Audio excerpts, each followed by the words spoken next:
On today's show, Damian Lillard requested a trade. James Harden opted in for a trade. Where do these two stars end up? What's the method that these teams will take to get them to wherever they end up? And then we'll talk about some other new moves here with Howard Beck on today's Locked On NBA. Let's go. You are Locked On NBA, your daily NBA podcast. Part of the Locked On Podcast Network, your team every day. And welcome. You are Locked On to the NBA. My name is Nick Angstadt, host of the Locked On Mavericks podcast. Thanks for being part of the show and making Locked On NBA your first listen every day. Be an everydayer. Subscribe and follow for free. Just search Locked On NBA wherever you get your podcasts or on YouTube. Today's episode is brought to you by Prize Picks. First-time users can receive a 100% instant deposit match up to $100 with the promo code Locked On. That's prizepicks.com, promo code Locked On. And joining me, maybe for the last time, Locked On NBA insider, writer at GQ, overall NBA media legend. It is my honor to say the three most important words in niche basketball podcasting. What up, Beck? What up, Nick? Good to join you again. I hope your weekend and your July 4th are all great and not spoiled by anything that your Mavericks may have or not done or not done. Yeah, if you ask any Mavericks fan, it was ruined by the re-signing of Dwight Powell to the minimum, and that was the worst thing they could have imagined. That was the worst thing they could have. The whole offseason blown right there. Our comments on the Locked On Mavs YouTube page are insane. Let's just put it that way, as they normally are. Today's episode, though, Locked On NBA. We'll get into some of the other signings across the league. And then, of course, we got to talk about the James Harden trade. Where does he end up? Does the trade actually happen for him? Does Daryl Morey just get too greedy with it? And then with Damian Lillard, we'll start here with Damian Lillard. Damian Lillard requested a trade from the Portland Trail Blazers. You alluded to this last week, and I didn't really believe you, to be honest. I just was like, this will never happen. Both sides will just still be playing coy with each other. Nobody wants to be the bad guy, like you said, and it'll just go on forever, and we'll always be hearing about Portland Trail Blazers rumors and Damian Lillard rumors. What change do you think with Lillard or the Blazers to make this actually happen for Dame to request a trade? Nothing changed. That's exactly the problem.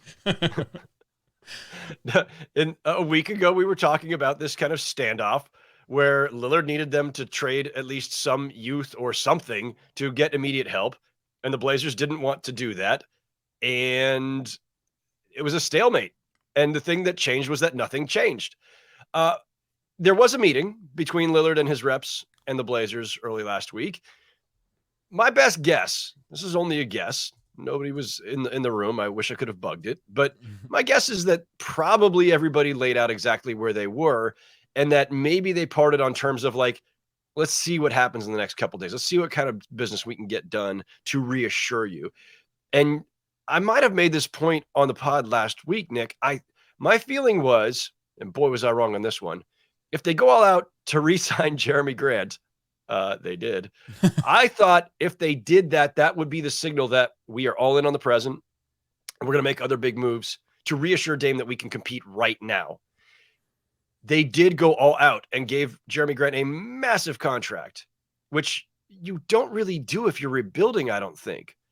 But they are, and they are rebuilding, and they did, and Dame asked out anyway. I think maybe because that was the only thing. Right? Maybe he was hoping there was a little bit more to it than that. And there needed to be more to it than that. Just re-signing Jeremy Grant obviously is not reassurance. So they did not do enough, clearly. And Lillard, I think I've said this before. It doesn't matter how many times a guy says, I'm loyal. It's not that he's not all of a sudden. It's not that Bradley Beal isn't all of a sudden. It's that everybody's got a breaking point. And if the franchise hasn't done right by you, or they haven't done enough, or you've just gotten to an age where you think, my time's running out. I don't trust that I'm going to get where I want to go here. As much as I love this place, as much as I love these fans, as much as I want to rest on the idea of loyalty, sometimes your competitive impulses and the need to have the kind of career you want overwhelm everything else. And that's fair. At some point, he was keeping those things at bay while prioritizing loyalty. Now he's prioritizing, what is my career going to look like? What is, especially the tail end of it, going to look like? And that's become more important, and that's fair. Yeah, it's almost like in any business, if all of a sudden the organization's like method or the organization's like intentions for where the direction they want to go is completely different than what yours is, you'd think, man, maybe I should leave my job. Like if Locked On all of a sudden goes, all right, we're going to pivot now. We're a media company, and we're going to pivot now to just only TikToks. Like we're just all in on TikToks. You've got to you got to use CapCut. You've got to do all the dances. You've got to use the sounds. Like you've got to do that. No more podcasts. Like we're just going to do the young person's media, right? Like if they decided to do that, I would start to think, you know what? Maybe this is not for me, and maybe I should jump ship and try to go somewhere else. No. They're coming to you tomorrow and say, all right, we've got a little bit of a format change, Nick. It's going to be 5 days a week, 30 minutes per show, Locked On Salad. Locked On, that's all we do. Every day is about salad. We're going into every cut, macaroni salad, potato salad, fruit salad. It's where the kids are these days. It's where the audience is. We got to chase the audience, and audiences love salad, Nick. That is basically it. I mean, it is almost that extreme because the Blazers, in deciding we are keeping Scoot Henderson, I don't blame them for doing that. He could be a franchise star at a very high level, just as Dame has been. I don't want to put him that kind of pressure on him, but like he could be great. Shaedon Sharpe looks really good. Anthony Simons has promise. I get that they don't want to mortgage the future, but that's fine. But the problem was you can't try to please everybody at all times. You can't be competing for the future and the present simultaneously when Dame Lillard is about to turn 33. And so that's the thing. The Blazers are trying to lock on salad, and Dame needs to still be locked on the NBA. On today's show, watermelon feta salad is so underrated. Great. It needs to move up in the summer. In your rankings. It's refreshing, Nick. Just a little balsamic vinegar in it. It's a big word. I love it. On the timing side of this, I found it interesting. And my first initial reaction to this trade request was, well, why did he wait till now? Why did Damian Lillard wait till now? What moves did he think that they could possibly have made? And now all of a sudden, the Blazers are stuck in a situation where they're not going to get the best return. If he really wanted to do right by the organization, then he would have done it at least before the draft where they could have figured something out there. Do you buy that the timing of this is bad for the Blazers, or does it not matter on Lillard's side of this? I don't know that the timing affects what the Blazers can do in terms of making a deal. I mean, and could Dame have asked for this a few weeks ago, a couple months ago, a year ago? Sure. But I mean, I don't think that's a fair prism to look at this through, because I think we have rightfully given him credit for the fact that he's been really patient with them.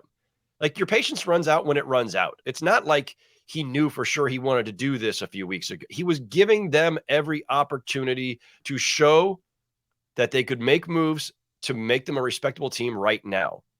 And they haven't. So I don't think Dame determined the timing. I think circumstances determined the timing. And, he hit his breaking point. I'm not going to blame him for doing it on the first day of free agency. It's when he finally could see that their agenda and his were diverging, and it was time to move on. If you're the Blazers front office, which package or which team that can put up a package would you want to send Dame to? Because now we have the situation where Dame's like, send me to Miami. Welcome to Miami. Like, he wants to Will Smith it and go to Miami. And the Blazers reportedly don't want to necessarily just send him to one place. They want to field offers because they want that trade package to be upped, whatever Miami's going to give him or whoever else. Which front office are you looking at and saying, well, I like the stuff you have to offer? So Miami clearly doesn't have the right package to offer in a two-team trade, right? If they did, this could have happened already.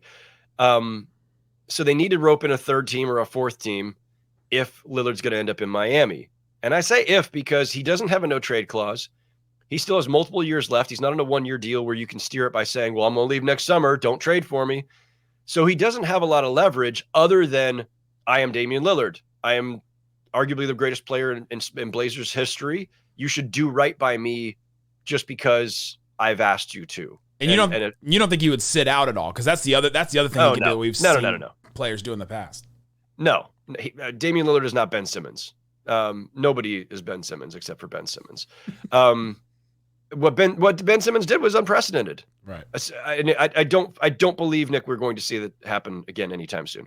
And Lillard's way too much of a competitor and way too much of he loves the game.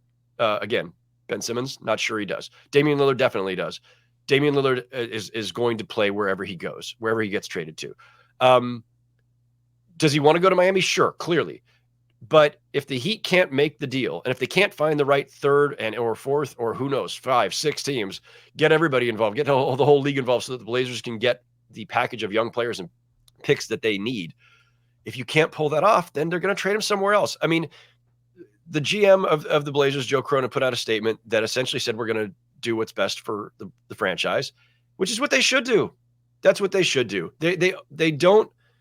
I don't want to say they don't owe Lillard anything. The franchise owes him plenty. But if they can't make a deal that's good for the franchise by sending him to Miami, then they should send him to wherever is the best trade package. And Brooklyn has a boatload of picks. The Jazz have a boatload of picks. The Spurs have a fair number of picks and some good young players. And there's been reporting that the Spurs, I don't know if they're attractive to him, but that Dame has said he's got great respect for that organization. The Pelicans still have some really interesting picks. Obviously, the Thunder have picks, but the Thunder aren't on Dame's timeline. The Thunder have their own thing going on. But I keep thinking of the Thunder as a facilitating team that could pick up some players from the Heat and or other teams and then be the ones to send a bunch of picks to Portland. So there are other places you could involve. And yeah, the Blazers, they needed to do this methodically. They need to do it smartly. They need to make sure that the package they get back sets them up for the future. What the Blazers owe Damian Lillard, by the way, is like $150 million still, which is their side for the moment, which is their side of it at this point. Coming up, let's get into the James Harden trade request. What does that mean for the Sixers? How do we get here again with James Harden? We'll talk about that with Howard Beck coming up.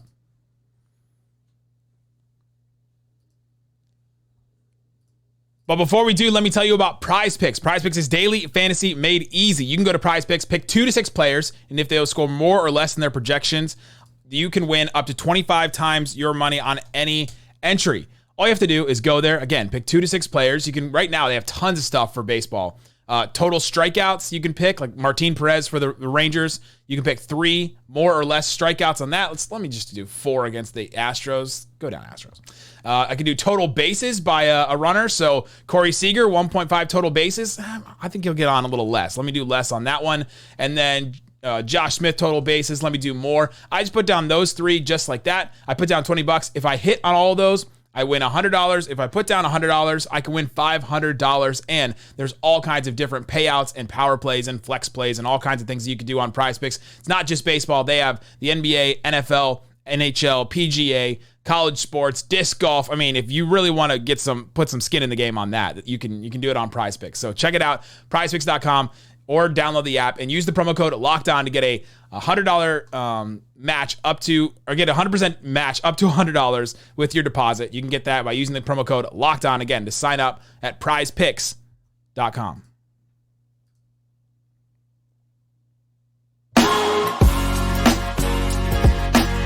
Thanks for hanging out with us on Locked On NBA, making us part of your day, being part of the show. We have a daily Locked On show that covers your team every day. I host the Locked On Mavericks show. We have all of the hosts that host Locked On NBA, except for Howard Beck, do a daily show covering their team. So check the link in the description to find yours. All right, Beck, let's get into the James Harden trade. So James Harden was rumored to Houston, didn't know if it was a smokescreen or if he was just trying to use it for leverage. And then all of a sudden, the Houston thing wasn't going to work out, or he didn't want to go there. And then he opts back into his 1-year deal, and now he has requested a trade. How do we get here with James Harden again? I don't know if there's an easy answer to this one, Nick. 3 trade requests in 2.5 years. And each time, James Harden... Like, I understand when, let's say the Damian Lillard thing. This is a great comparison contrast right now, right? 2 of the great guards of the era both have requested trades in the same week. Except one of them, Damian Lillard, has been a model citizen, model leader, has spent his entire career with the franchise, and he wants out for a very understandable and a sympathetic reason. He's reached a logical end. They can't win right now. And his only alternative is to ask out and go somewhere where they're more prepared to win at a higher level. Not even contend for championships, because the Blazers, they're not even a playoff team. This isn't like ring chasing. This isn't, I want to go form a super team with Dame. This is more just, you guys can't get us it's a decent enough supporting cast to even be a playoff team with a puncher's chance to do something. Whereas James Harden, a couple of years ago, asked out of a team that had Russell Westbrook, who he wanted. And he gets his way, forces his way to Brooklyn, where he's playing with Kevin Durant and Kyrie Irving, 2 all-time greats. Understandable why he wanted out of there with all the stuff that Kyrie was pulling, but still, he then forces his way out of Brooklyn to Philly. He's now forcing his way off of a team that has the reigning MVP in his prime in Joel Embiid. James Harden is in his 30s. James Harden is in decline. James Harden has not won a championship. James Harden has been to only one finals, and it was when he was the sixth man for the Thunder back in 2012. If James Harden wants to win, if winning is a priority, if contending for titles is a priority, James Harden should just stay put because Joel Embiid is the best ticket he's got. I'm not saying it couldn't happen somewhere else, but you cannot justify his trade request given that it has nothing to do with, oh, we've hit some dead end, or, oh, this team is in the dirt, is in the gutter. And I get it. Like, the Rockets were going in the wrong direction at the time that he asked out, but still, there was talent there. This is a case where it's unambiguous. The Sixers have been one of the best teams in the Eastern Conference. They have Joel Embiid. They have a good supporting cast. They have a smart front office. They just hired Nick Nurse. Like, what are you doing? And apparently it's entirely about his contract. And he's mad about what they were willing to pay him in free agency, so he opted in instead. I think what he's really mad about is the fact that if he had gone the free agency route, nobody else was giving him that money either. So if Harden wants to be mad about what he's getting in his next contract, be mad about the whole league and your own market value. This is a baffling move, or almost as baffling, or maybe even more so than the James Harden might go back to Houston stuff that we were dealing with before. So, and this is a tough one. There is not an obvious market for him, or at least not a huge one. Yeah, it's an interesting spot to be in. And we also heard, or reportedly, that James Harden met with Nick Nurse and really liked it and really liked, what he heard and all that. And now it's just, he's requesting a trade. And like you said, probably just for contract reasons, probably just, does he like the pressure? Does he want the pressure still? Does he want to just go on a team, get to play in the regular season, chill, enjoy his life? I mean, it seems to be the opposite situations with him and Damian Lillard. He's like, James is like, all right, can we stop trying to work so hard every year to try and get to a place that I don't know if I'll ever get to? And Lillard's like, I would love to be in a situation where I could actually get to the playoffs and finally, have a puncher's chance at winning a title. Just seems like we're in completely different places with them. Are the Clippers the only real suitor for Harden now? Like you mentioned, it's hard to find another place for him, but the Clippers have a bunch of contracts they could just send. I don't know if Philly's interested in that, but they have some. The Clippers have some. I think they finally have some distant first rounders that they can deal with too. They've gotten far enough from the initial trade for Paul George, which cost them a lot of their picks. But really, so do the Sixers just want I don't know, Norm Powell and some other stuff, or the Terrence Mann? I don't know. Is that enough for Harden? What do the Sixers want to accomplish in a trade right now? How much is enough? Do they think that they need to replace James Harden and his production and his star power? Or do they think that Tyrese Maxey is ready to do that? What is Harden's actual value? Because if you're not, there was once upon a time, the last couple of James Harden trades, you felt like you had to get fair value for James Harden and who he was. At this stage, fair value might not be that high anymore. It may not be another star in return. So, and if you've got Tyrese Maxey as kind of your star in waiting, you can afford to perhaps do a different kind of package. I mentioned the picks. The Sixers are an all-in the present team, so picks don't matter much to them except as pieces they can use to get another piece, right? They just need players. They don't care about the future. They don't care about draft picks except as for their value as trade chips. I'm not, Nick. I was to say this. I don't know if the Clippers actually even make that much sense now. They just re-signed Russell Westbrook to basically a minimum deal, right? Barely above the minimum. Westbrook fit really well with them in his short time with the Clippers. Westbrook, Paul George, and Kawhi Leonard, with that supporting cast and all that depth, if healthy, is pretty good. What are they doing with James Harden then? You're going to rob some of that depth. And now Harden and Westbrook, are you starting them together? Is Harden playing off the ball because Westbrook can't play off the ball? If you bring in Harden, is Westbrook now coming off the bench? I guess he's kind of gotten accustomed to that over the last year. I don't, maybe, but I don't know why the Clippers at this stage would be all in on Harden. I get that they're all in on one more year of Kawhi and Paul George, and we'll just try everything and pull every lever and see what happens. But I don't know if they're desperate to do it. And if it's not the Clippers, would Miami trade for Harden if they don't get Lillard? Lillard ends up in Brooklyn or San Antonio or something. Does Miami go for Harden? Maybe. Toronto just lost Fred VanVleet and replaced him with Dennis Schroeder. I don't know what Toronto's priorities are anymore, and I don't think Toronto's a logical landing point just because of how old James Harden is, and they're rebuilding around Scotty Barnes, and they're going young. But like, I was just thinking, like, where else could we possibly send him? Chicago for, I don't know, Zach LaVine, maybe. I don't know. I don't like. There's no obvious place for Harden right now. And he has a little bit of leverage in this, in that he's going to be on a 1-year expiring deal. So look, if you're the Bulls and you just want to get off of LaVine's contract and the Sixers were willing to make that swap, the Bulls could do it even if Harden's not coming back, because it's like, fine, walk. That's cool. We got off some salary. And it gives them a little bit different look, and who knows, maybe Harden ends up liking it there. But he does have some ability to scare off anybody who's worried about him walking after a year. Yeah, it's an interesting spot to be in. You almost have to find a equivalent of the Dallas Mavericks with Kyrie, right? Find a team that's desperate enough, that needs to make some kind of win now move that could send you something, and then then James Harden can do the same thing Kyrie did and use him as leverage, and then get the contract that he wants later because the other team has no option to do so. Chicago sounds like that type of team to me, like you just mentioned. So maybe that's where he ends up, but. Man, who knows with this James Harden stuff. The Sixers side of it is all very interesting to me. But coming up, let's get into some of the other moves that have happened across the league. Houston signed a bunch of guys, like you alluded to earlier. Miles Bridges coming back with the Hornets. Lots of other things in free agency. We'll talk about that with Beck coming up.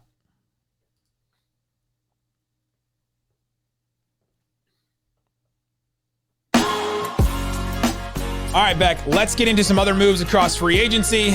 And stop talking about these point guards that just keep asking for trades over and over. It just feels like every 6 weeks we're getting another point guard that's played in the NBA and made multiple All-Stars that just wants to trade and doesn't want to be where they are anymore.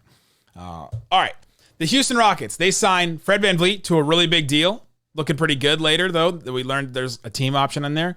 Dillon Brooks, deal that everybody was kind of shocked by, the amount and the length and all that. Jock Landale, another deal. Jeff Green. And then they traded a couple former first-round picks.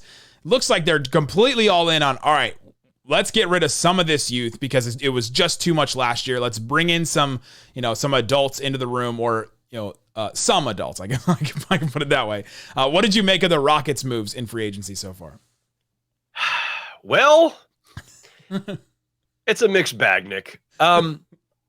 I'm a big Fred VanVleet guy. VanVleet is awesome. He's a great dude, great leader, character guy, cares, and he's a decorated champion. And Jeff Green has won a championship, I don't know, within the last few weeks.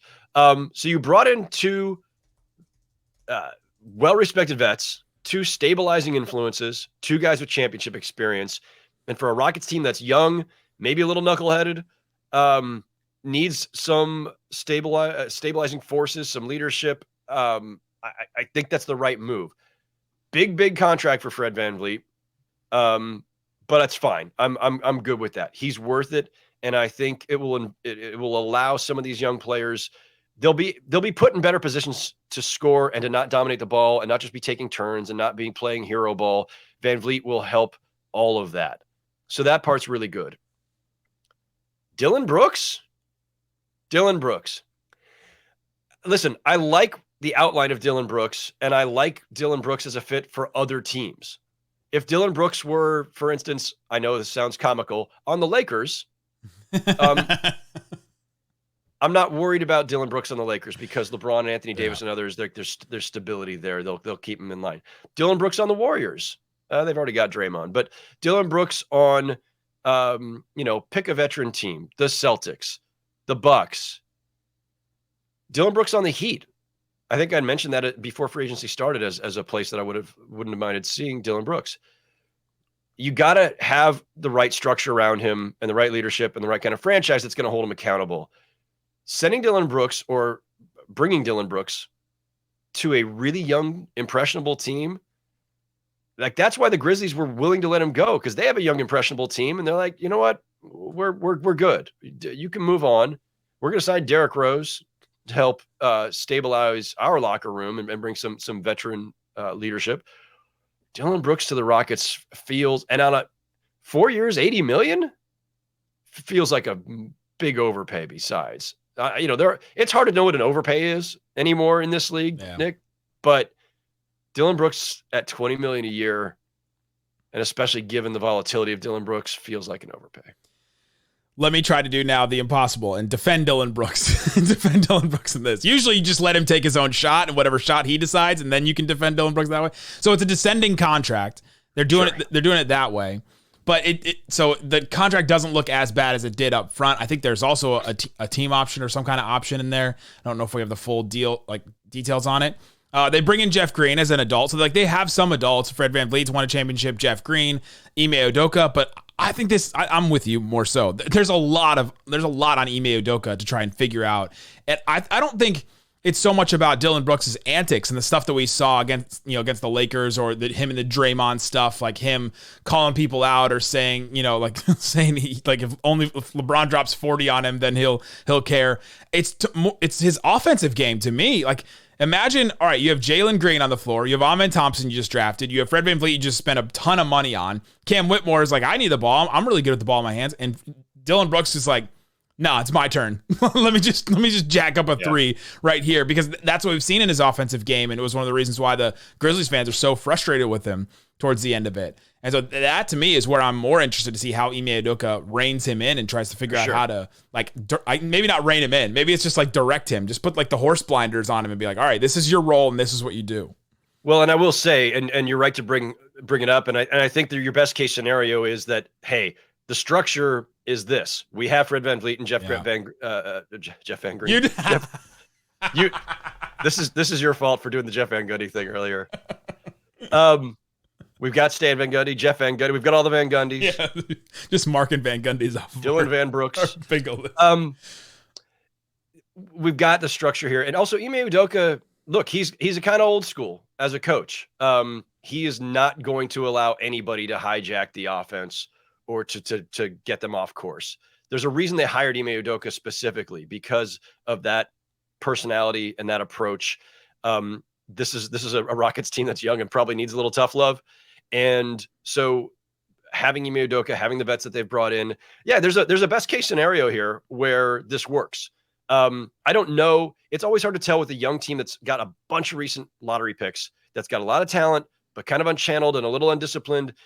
At what point do you try to pivot toward winning? The Rockets clearly, they're like, ever since they blew it up with Harden and Westbrook, they are desperate now to get back to winning. And every move they've made this summer, from hiring Udoka to signing all these veterans at a very high price, says we're tired of losing. We want to turn this around right now. I don't know how far it gets them, Nick, because the West is really tough.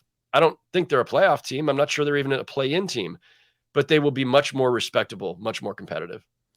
Last thing for you here. I'm just really interested in your opinion on this, as someone that's covered the league, a journalist, that's covered teams. This Miles Bridges situation with the Hornets.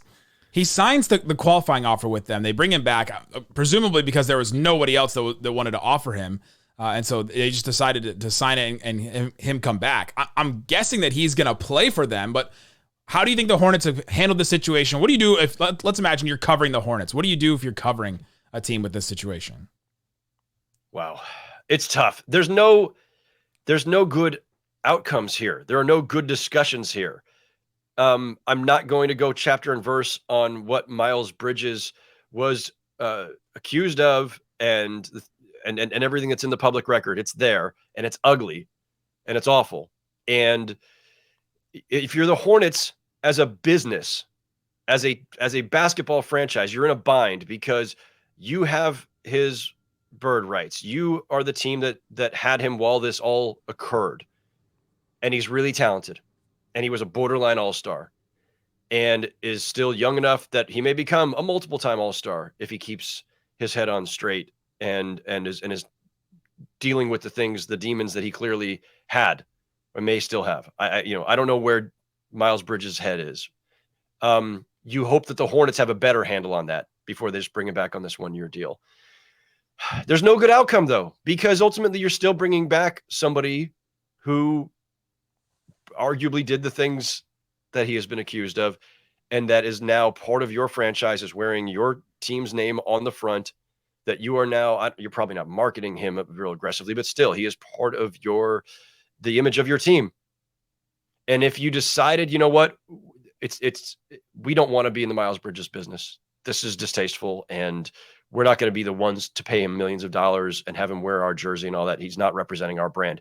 You can make that principled decision, and I think we would all praise them for it on a basis of just morals, principles, whatever. But as a basketball matter, as a business matter, let's say basketball matter, because as a business matter, it's clouded by the fact that, hey, as a business matter, that could cut either way. As a basketball matter, letting him just walk is bad is bad basketball business, right? You're letting a really talented player walk. You'd be letting him walk for good reason, but it's tough. I'm sure they would just love to be out of the Miles Bridges business entirely, and maybe that would have been the best way forward for them. I also don't know how clouded this all is by the fact that they're now in transition in terms of their ownership, and usually an ownership change, is often followed by a front office change. So I don't know how much they're making decisions just based on the fact that they want to leave things in the best possible position with all the tools to work with for the next ownership group. I don't know. Just throwing that out there is another kind of complicating factor. But yeah, it's a difficult situation to navigate. Fortunately, we don't see this a lot in this league, but it happens occasionally. And there's no, you could say there's an obvious right and wrong on a moral basis, and I'm not going to argue the case, but there's no obvious answer when it comes to trying to balance all of these things, including the fact that your job is to put together the best possible team, and he's a talented player. And we've seen it in sports over and over, right or wrong.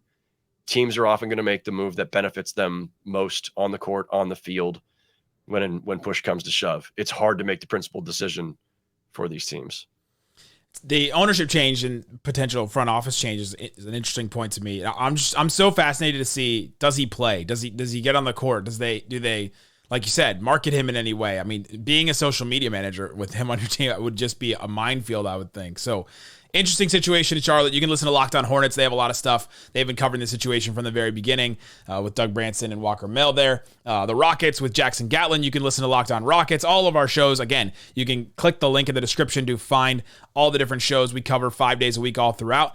Thanks so much for Howard Beck for joining us, for hanging out with us. Hopefully for not the last time. And thanks so much for listening to Locked On NBA. Boom.